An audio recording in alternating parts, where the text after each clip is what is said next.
Baik Bapak Ibu dan Saudara. Nah, tadi kita sudah sampai pada pembahasan tentang benda langit yang bernama Nibiru, yang efeknya tadi ketika dia bergerak ya. Sebetulnya ada dua asumsi. Asumsi yang pertama dari ilmuwan Jepang. Saya lihat beberapa antarisawan Jepang mengatakan bahwa benda langit ini kecil, lebih kecil dari bulan, jauh lebih kecil dari bulan. Tapi dia bergerak lurus Bapak Ibu. Dia bergerak lurus sehingga dia nabrak bumi secara utuh. Sehingga dia hancur, nah dia mengandung magma. Magma inilah yang kemudian menutup semua permukaan bumi. Ya, menurut teori ini tidak ada lagi kehidupan di muka bumi, artinya kiamat. Nah, maka ditinjau dari Quran hadis, pendapat semacam ini tidak bisa diterima. Karena setelah peristiwa ini Rasulullah sebutkan kehidupan masih ada. Dan proses tegaknya Islam di muka bumi belum terjadi, sehingga teori ini tidak saya pakai. Nah, yang menarik adalah apa yang dikemukakan oleh ilmuwan NASA. Salah satunya adalah Dr. Dmitry Bolikov, bahwa benda langit ini sangat besar. Dia tidak menabrak bumi, tapi dia mengarah mendekati orbit bumi. Nah, karena jarak yang dekat, efeknya apa tadi? Kita sudah bahas. Yang pertama, polar shift, pergeseran kutub. Utara bergeser, selatan bergeser, sehingga terjadilah yang namanya climate change, perubahan iklim. Salah satu perubahan iklim yang nampak hari ini adalah bangsa Arab yang tandus, kering, berpadang pasir berubah menjadi hijau berpadang rumput. Tadi malam kita sudah bahas. Rasulullah SAW mengatakan peristiwa ini terkait dengan tanda-tanda kiamat akan terjadi. Asratu sa'ah. Rasulullah SAW dalam satu hadis mengatakan, la taqumus sa'ah, kiamat tidak akan terjadi hatta taruda ardul arabi murujan manhara.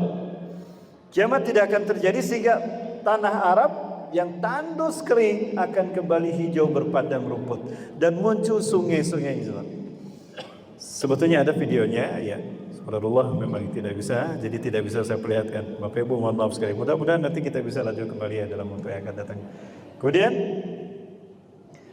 Bapak Ibu dan Saudara, setelah ada terjadinya perubahan iklim, ada terjadinya perpanjangan waktu.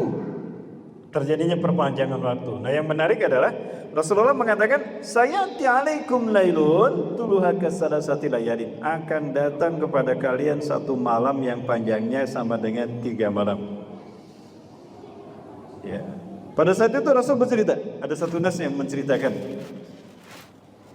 seseorang faqama rajulun minkum kama al'ada wa yaqumu min al-yamin sulusil al-akhirah yatawadda aw yakhudhu tahara yatawadda summa yatahajjad ila Allah azza wa jalla. Dia berwudu lalu dia melaksanakan salat tahajud seperti biasa. Selesai tahajud biasanya dia baca Quran. Tidak lebih dari 3 lembar itu datang waktu subuh. Tapi saat itu dia sudah baca hampir 1 juz. Fajar belum juga terbit. Mana fajar? Nah, ini menandakan azan sesuai dengan sunnah. Kalau selama ini azan dikumandangkan berdasarkan apa? Jam di dinding. Ada sudah daftar waktu sholat kan? Ketika jamnya bunyi tit baru kita azan. Sebetulnya itu bukan sunnah Bapak Ibu. Sunnahnya adalah melihat matahari Bapak Ibu. Ya, melihat matahari. Dan sholat subuh itu adalah ketika terbit fajar. Artinya terlihat bentangan putih tipis di ufuk timur. Itu tanda waktu subuh terakhir. Nah, orang ini muazin ini dia tidak melihat. Wah, timur masih gelap. Mungkin aku terlalu gasik, terlalu cepat bangunnya. Nah, dia coba tidur lagi, baca Quran lagi. Tapi karena pusing, udah lama dia baca Quran, kok fajar tidak terlihat juga. Dia belum azan, dia belum adzan subuh. Sekarang masih gelap, karena jamnya berbunyi, tanda adzan subuh menurut jam, maka azan. Padahal mata fajar belum terbit. Nah, ini sunnah yang ditinggalkan dalam penetapan waktu sholat. Nah, kemudian dia tidur, bangun lagi. Gundah gulana manusia. Dia dibangunkan oleh gundah gulananya manusia. Kenapa? Manusia menyaksikan matahari terbit dari barat. Ya, Bapak Ibu, jamaah, oi jamaah. Tadi matahari terbit dari mana? Dari timur ya. Alhamdulillah. Berarti kiamatnya masih jauh Bapak Ibu. Nah, dia bangun, orang-orang ribut kuda gulana, ada apa? Ini sudah 44 jam tapi kok matahari belum terbit. Ada apa? Satu itu. Yang kedua, Bapak Ibu, ketika benda langit ini mendekat, maka daya tarik gravitasinya makin kuat. Bumi tidak bisa lepas dari ikatannya dengan matahari, maka akan terjadi banyak goncangan, banyak terjadinya gempa. Ibarat orang tarik tambang Bapak Ibu. Kalau orang tarik tambang sama-sama kuat, wajahnya kayak gimana Bapak Ibu? Apakah ada orang tarik tambang wajahnya kayak gini? Tenang, santai. Tidak. Tapi bumi pun mengerut begitu. Maka terjadi adanya energi yang keluar, tekanan dari bawah, ya, epirogenesa dan orogenesa. Ini memicu, satu, akan meletusnya gunung-gunung berapi karena ada tekanan dari magma bagian dalam. Yang kedua, ini akan adanya energi patahan dan lipatan yang mengakibatkan banyak terjadinya gempa bumi. Fakasratuz zalazil. Maka Allah kemukakan ini dalam Quran surat Al-Zalzalah. A'udzubillahi minasyaitonir rajim. Idza zulzilatil ardu zilzalaha. Jika bumi digoncangkan dengan goncangan yang sangat, kapan itu terjadi? Ketika benda langit ini mendekat, maka bumi akan bergoyang karena mempertahankan posisinya agar tidak tertarik oleh benda langit ini. Kenapa dia tidak tertarik? Karena dia terikat dengan gravitasi matahari, maka dia bergetar begitu. Saat itulah terjadi gempa yang besar. Wa akhrajatil ardu asqalaha, dan bumi mengeluarkan apa yang dikandungnya.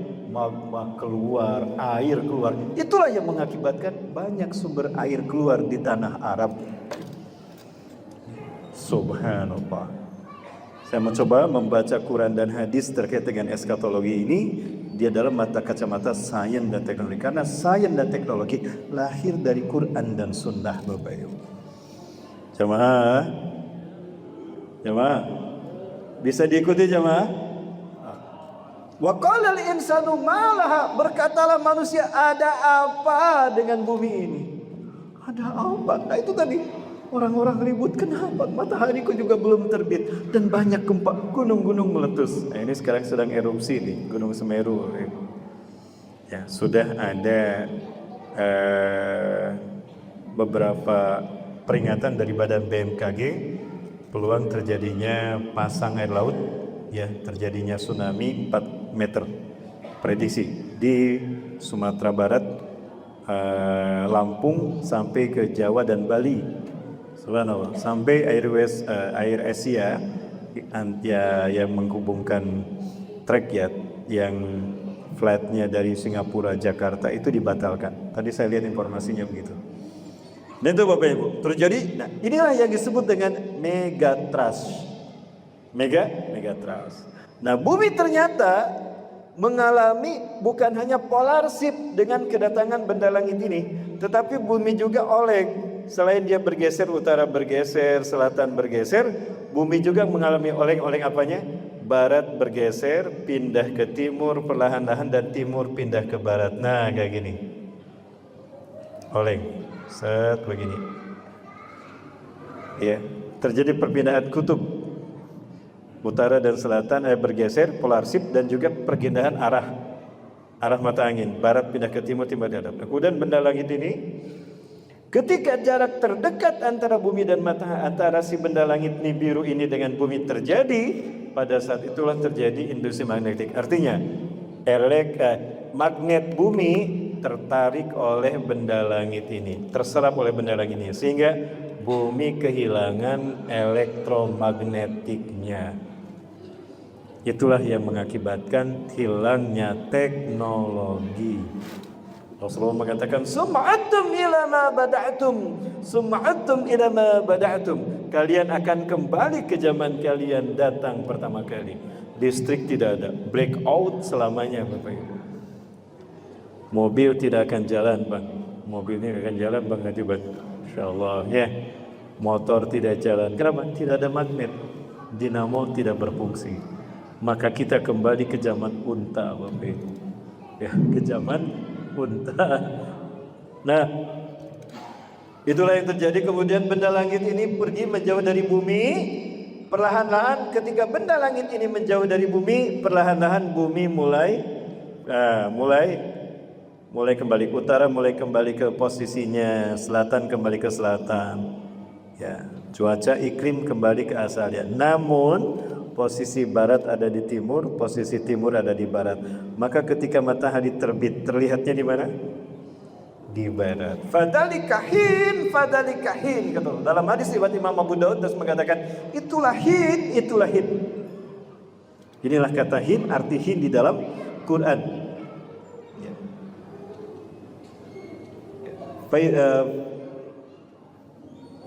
Kul nabitu minha inna ba'dakum gimana perintah Allah dari Allah kepada Nabi Adam setelah Nabi Adam diturunkan ke bumi. Ya walakum fil ardi mustaqarrun wa mata'un ila hin. Bagimu hai Adam, Hawa, ada materi kecukupan yang bisa memenuhi kebutuhan hidupmu sampai dengan hin. Hin di sana adalah terbitnya matahari dari barat. Dan apabila matahari terbit dari barat, kata Rasulullah SAW, wara'ahan nas, manusia menyaksikan matahari terbit dari barat. Amanu ajma'un, berimanlah mereka semua kepada Allah. Tapi apa kata Rasulullah? La yanfa'u nafsan imanuha lam takun amanat min qabl. Tidak berfungsi, tidak berguna orang yang menyatakan beriman yang sebelumnya tidak beriman. Kenapa? Pintu tobat sudah ditutup. Hin, terbitnya matahari dari barat, isyarat dari Allah bahwa pintu tobat sudah ditutup.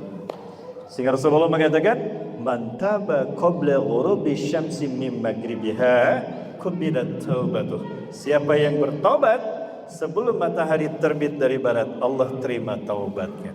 Maka ketika mereka melihat matahari terbit dari barat, beriman, tidak ada gunanya. Maka lihat wajah mereka, hitam pucat.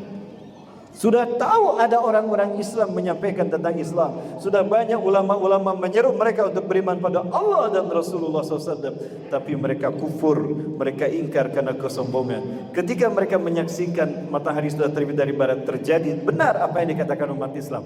Mereka mengatakan beriman sia-sia. Kenapa? Matahari sudah terbit dari barat. La yanfa'u nafsan imanuha lam takun amanat min qablu aw kasabat fi imanin khaira. Atau orang yang soleh, orang yang maksud saya orang yang beriman tapi STMJ. Apa STMJ Bapak Ibu? Salat terus maksiat jalan.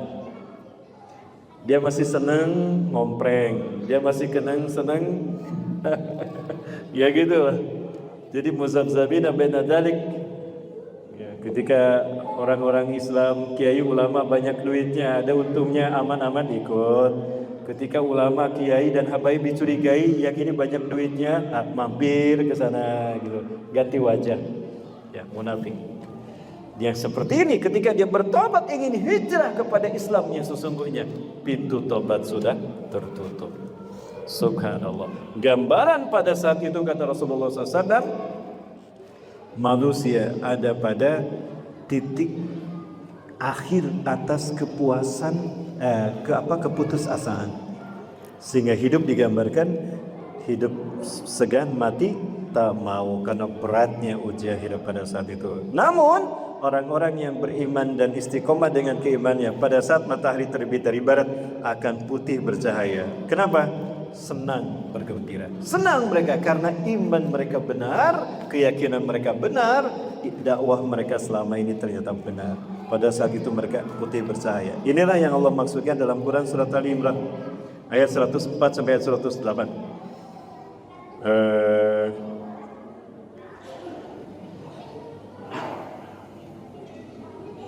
ولا تكونوا كالذين تفرقوا واختلفوا من بعد ما جاءتهم البينات أولئك لهم عذاب عظيم.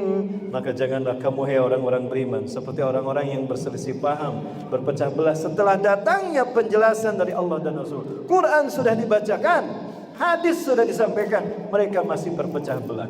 Jangan seperti itu. Itulah perbuatan orang-orang ahli kitab. Ya.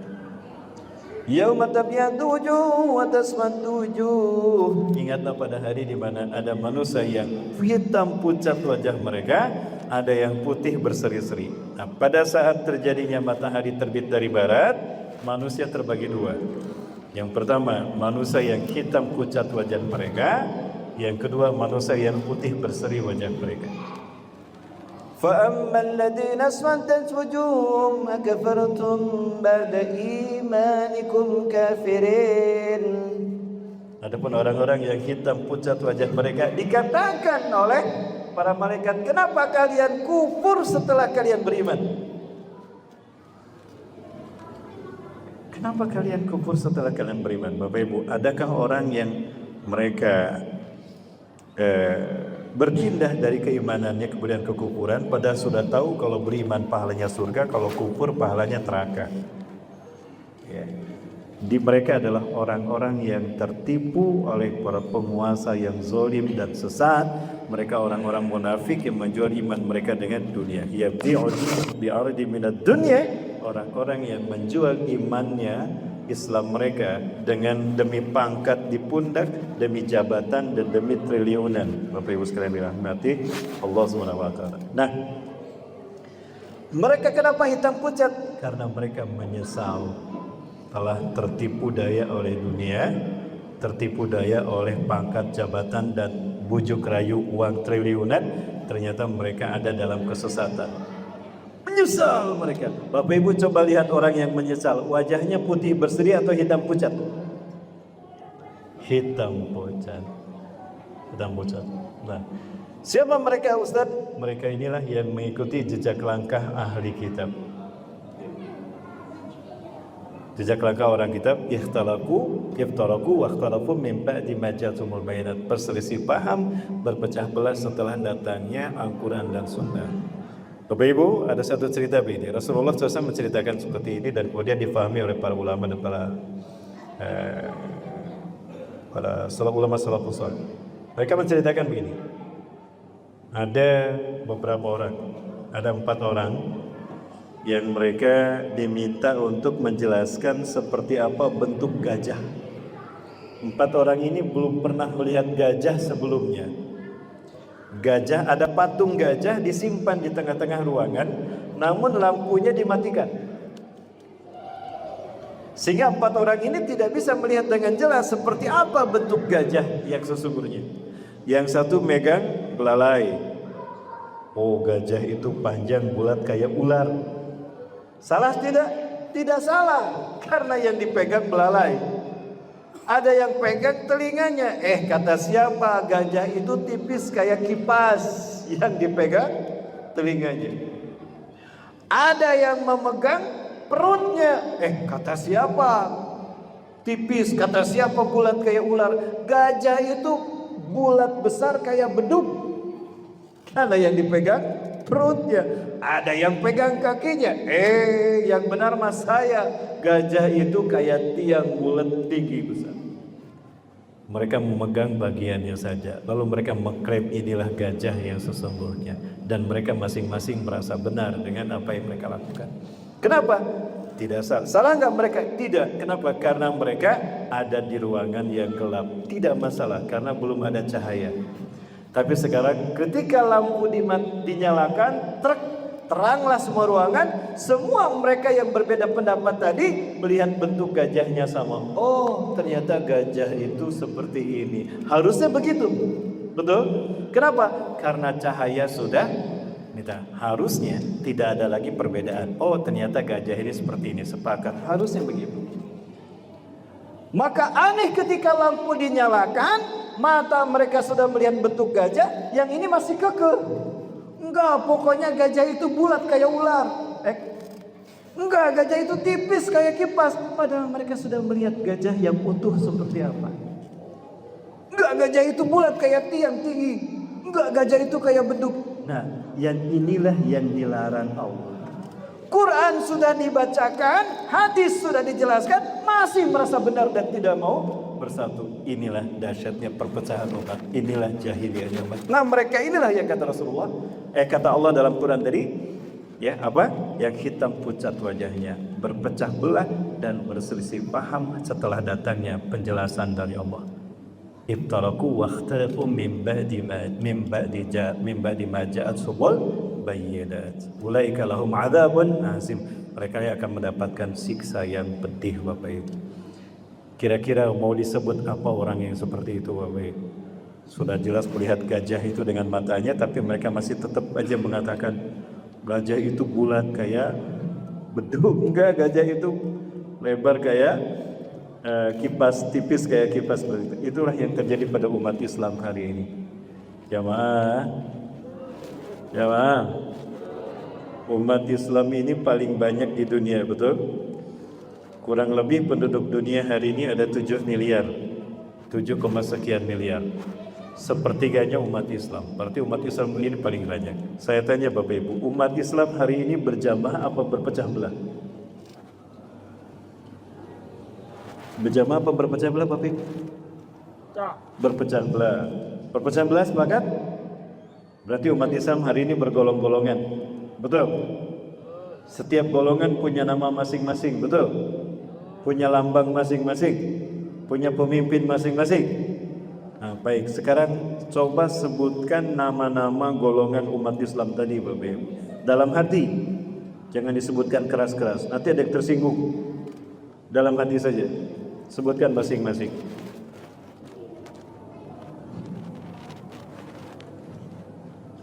Ada berapa, Bapak Ibu? Ada berapa jamaah? Ada banyak. 10 ada? Lebih dari 10. Masya Allah, lebih dari 10. Nah, sekarang saya tanya dan tolong dijawab dengan keras. Nah, sekarang boleh ucapkan dengan keras biar semuanya mendengar. Dari semua golongan dan nama-nama yang ada pada zaman sekarang, coba sebutkan satu saja dari nama-nama kelompok itu yang di zaman Rasulullah dan para sahabat ada, Bapak.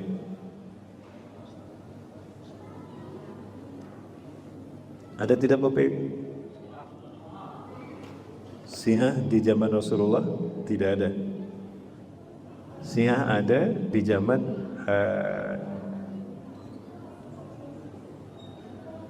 Ali bin Abi Thalib. Muncul sosok yang bernama Abdullah bin Sabah bin Salul. Abdullah bin Sabah.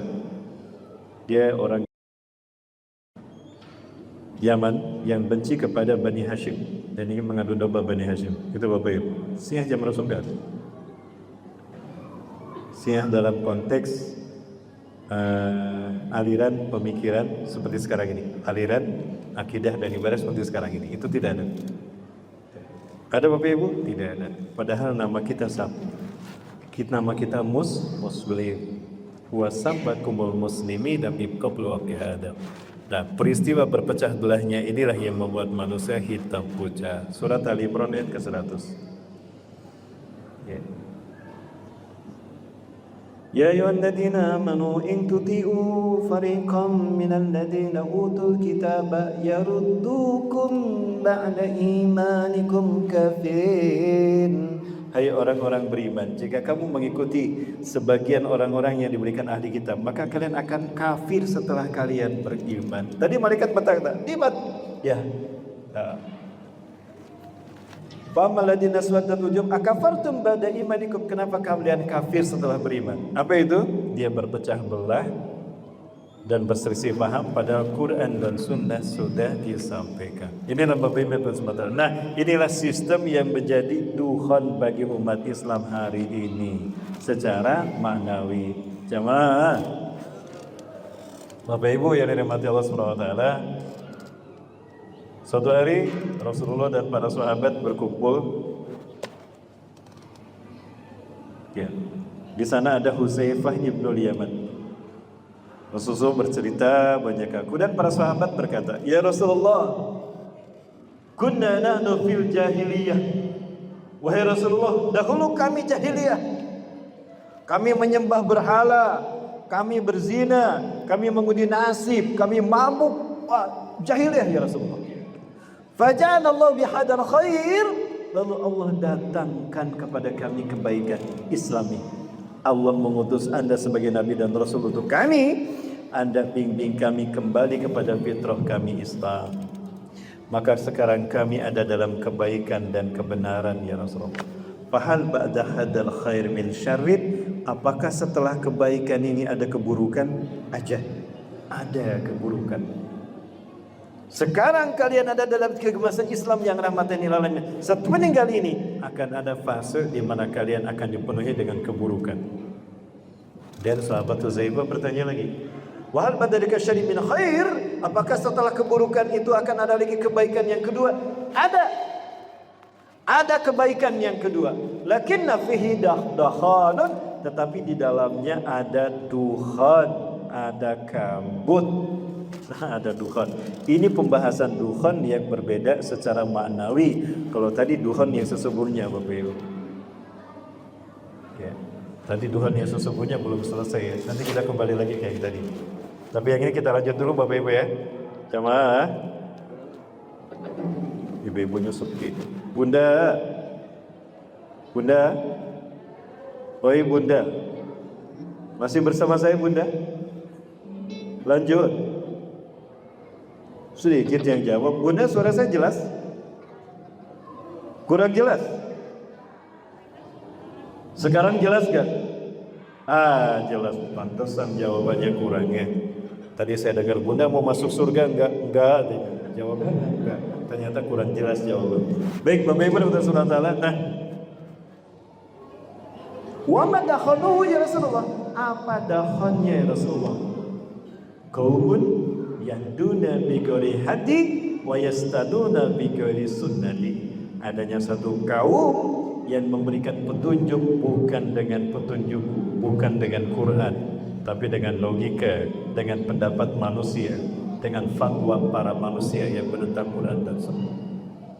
Wa yastaduna bi ghairi sunnati, dan mereka mengikuti sunnah bukan sunnahku, tapi sunnah manusia yang lain, bukan sunnah Rasul. Wa hal ba'da dzalika khair min syarri. Ya Rasulullah, apakah setelah kebaikan yang kedua yang ada dakhan tadi, ada keburukan yang berikutnya? Ada lagi keburukan. Du'atun ala abwabi jahannam. Orang-orang yang menyeru kepada pintu jahannam. Jadi akan banyak orang-orang yang berdirinya bukan di pintu surga, tapi berdiri di pintu neraka. Sifat lana ya Rasulullah. Sebutkan ciri-ciri mereka itu ya Rasulullah. Hum min jildatina. Mereka kulitnya sama dengan kita. Muslim, pakai peci, jenggotnya panjang, pakai gamis seperti saya. Wa yatakallamuna bi alsinatina, mereka ngomong sama dengan kita, bicara Quran hadis, bicara sunnah dan sebagainya.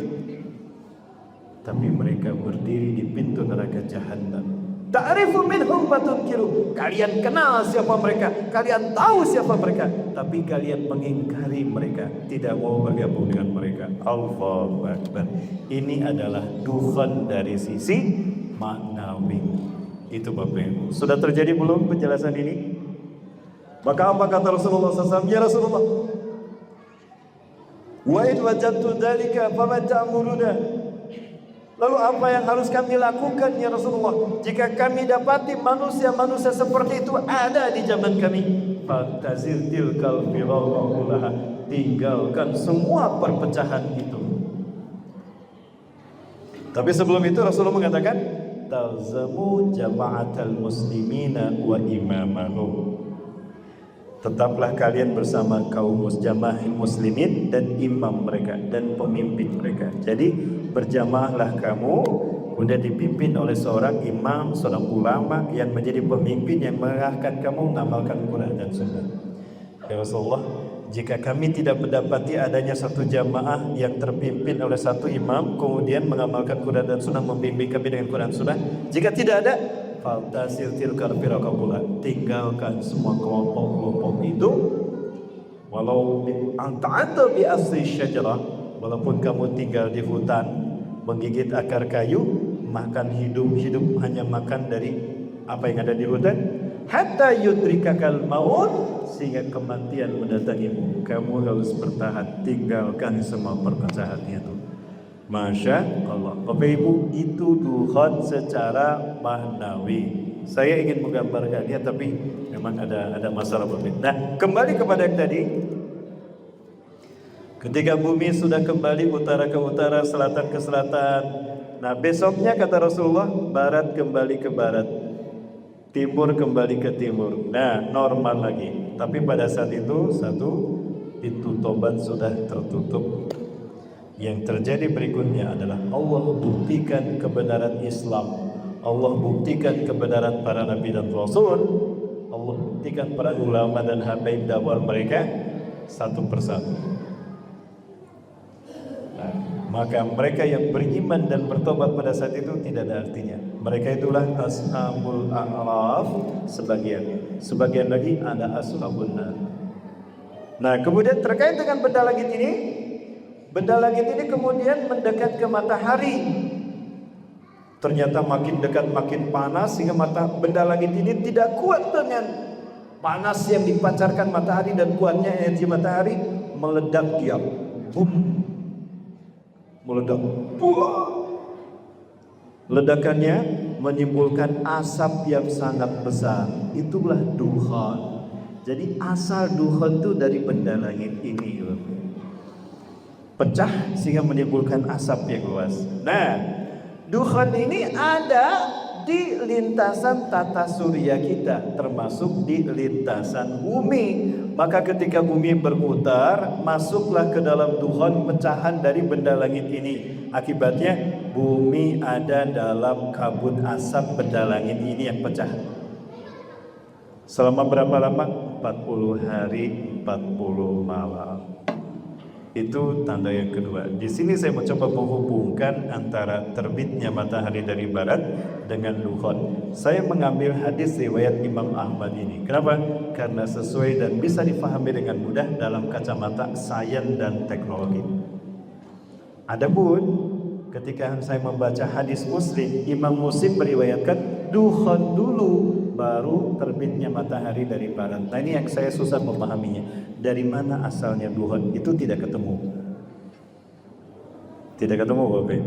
Maka saya gunakan hadis riwayat Imam Ahmad, walaupun sama-sama dari sahabat Hudzaifah bin Usaid. Bapak Ibu yang berasal taala. Terdapat sebuah hadis dari Nu'aim bin Hammad, namun hadis ini maudhu dan saya pernah diributkan gara-gara ini, Bapak Ibu. Gara-gara ini saya dikatakan difitnah, saya peramal, saya ustadz cocoklogi, meramal bahwa kiamat akan terjadi pada 2020 hari Jumat.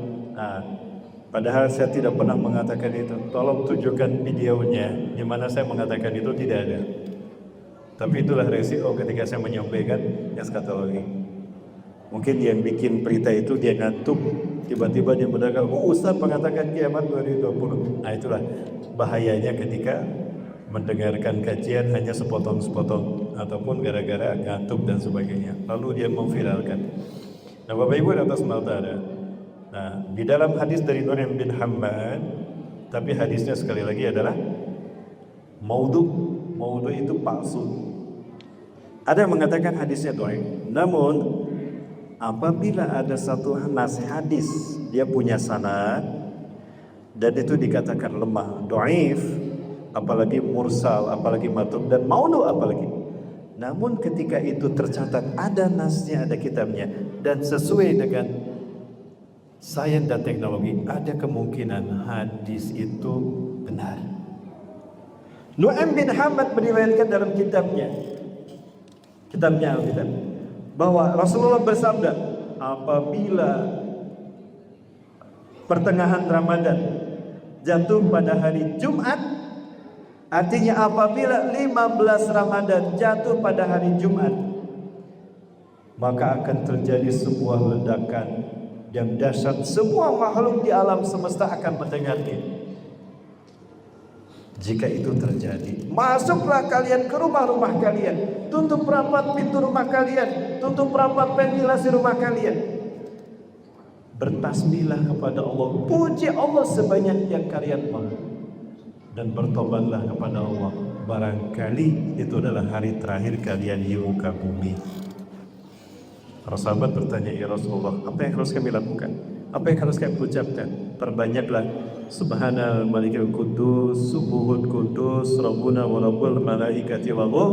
Allahumma ighfir lana dzunubana wa kaffir anna khati'atina wa tawaffana ma'al abrar wa ta'afana ma'al abrar wa khtim lana khusral khatimah. Ada yang mengatakan demikian. Nah, ini Bapak Ibu yang dirahmati Allah Ta'ala menyikapi kita terkait dengan terjadinya dukhan. Namun banyak ulama tidak menerima hadis ini karena hadis ini maudhu alias palsu. Hadisnya ada sebetulnya, bisa saya perlihatkan kepada Bapak Ibu, namun karena memang waktu dan juga media kita ada permasalahan. Dan itu Bapak Ibu dan Allah Ta'ala, jadi dukhan ini merupakan satu dari tanda besar terjadinya hari kiamat yang 10 itu. Satu dari 10 tanda besar kiamat. Ya, dan ini merupakan peringatan kepada Allah, wabil khusus kepada umat Islam untuk bertaubat kepada Allah, mendekatkan diri kepada Allah, memanfaatkan waktu untuk beramal saleh. Sehingga Rasulullah kemudian menasihati para sahabat, badiru bil a'malis shalihat. Bersegeralah kalian melakukan amal saleh. Manfaatkan waktu untuk kebaikan, jangan kalian berleha-leha dan lalai, terlarut dalam kelalaian. Ya. Fasatakunul fitanan ka qita'il lail akan terjadi fitnah huru-hara di mana-mana seperti potongan malam yang gelap gulita. Akan dahsyat fitnahnya, saking dahsyat fitnah dan huru-hara pada saat itu seseorang beriman berganti iman dan kafir dalam waktu satu hari. Yusbihu rajulun mu'minan wa yumsi kafiran. Seseorang paginya beriman, sorenya kafir. Sorenya beriman, paginya kafir. Saking dahsyatnya fitnah saat itu, dukhan saat itu dahsyat, orang beriman berganti iman dan kafir dalam satu hari. Ya bihu dinahu bi'aradi minad dunya, menjual agamanya demi harta dunia. Ya. Bapak Ibu, orang yang seperti itulah yang akan menyaksikan terjadinya hari kiamat. Ya, Bapak Ibu sekalian yang dirahmati Allah, orang-orang beriman nanti akan dicabut nyawanya serempak oleh sebuah angin dari bumi Hijaz. Hijaz adalah tempat antara Mekah dan Madinah. Rasulullah sabdakan, satarihu rihab min ardil Hijaz, akan berhembus sebuah angin dari bumi Hijaz, Mekah, antara Mekah dan Madinah, Saudi Arabia. La tamurru ala hadid, tidak lewat kepada seorang pun kana fi qalbihi misqalu dzarratin min iman, yang punya iman di dalam hatinya walaupun sebesar biji zarah, illa qabadathu, melainkan angin ini akan mencabut nyawanya. Jadi hati-hati Bapak Ibu, kalau ada angin sepoi-sepoi jangan senang Bapak Ibu. Jangan-jangan itu ada angin sepoi-sepoi ternyata ini haji dicabut nyawanya. Maka yang tersisa di muka bumi fayabqa syururun nas, maka yang tersisa adalah makhluk yang buruk. Laisa lahum iman walau bimiskidara, mereka tidak punya iman walaupun sebesar biji sawi. Aina imanuhum ya Rasul? Di mana iman mereka? Mereka jual iman mereka, mereka tukar dengan pangkat, jabatan dan harta dunia. Sudah muncul belum Bapak Ibu orang yang menjual imannya demi pangkat, jabatan dan dunia?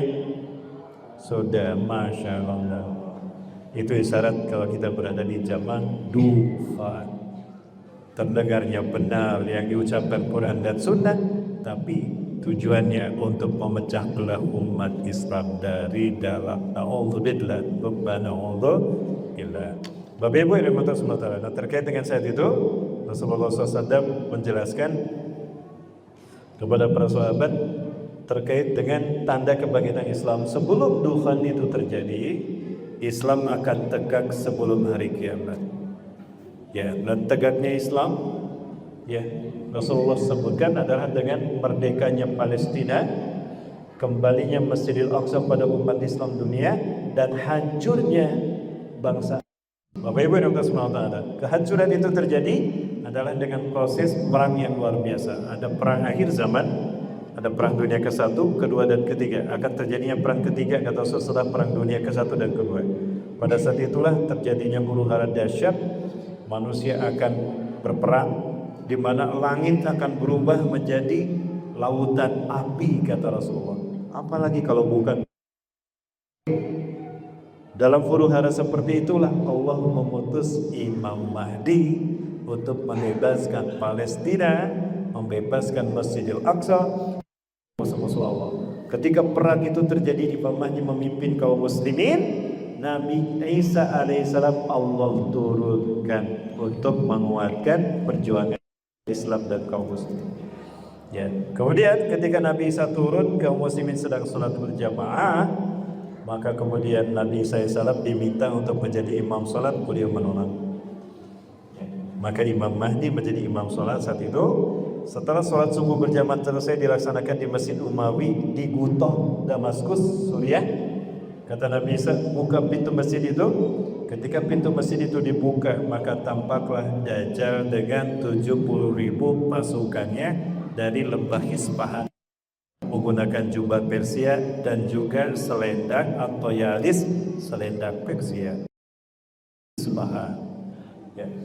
Ketika pintu masjid terbuka, harumnya nafas, ya, mulianya nafas, harumnya nafas Nabi Isa alaihissalam apabila dicium oleh Dajjal dan pasukannya. Dajjal, apa kata Rasulullah? Dia akan merinding, basah tubuhnya, keluar keringat dalam, kencing di celana itu Dajjal, basah seluruh tubuhnya. Kenapa? Kaget karena malaikat kematiannya sudah ada di dalam siapa?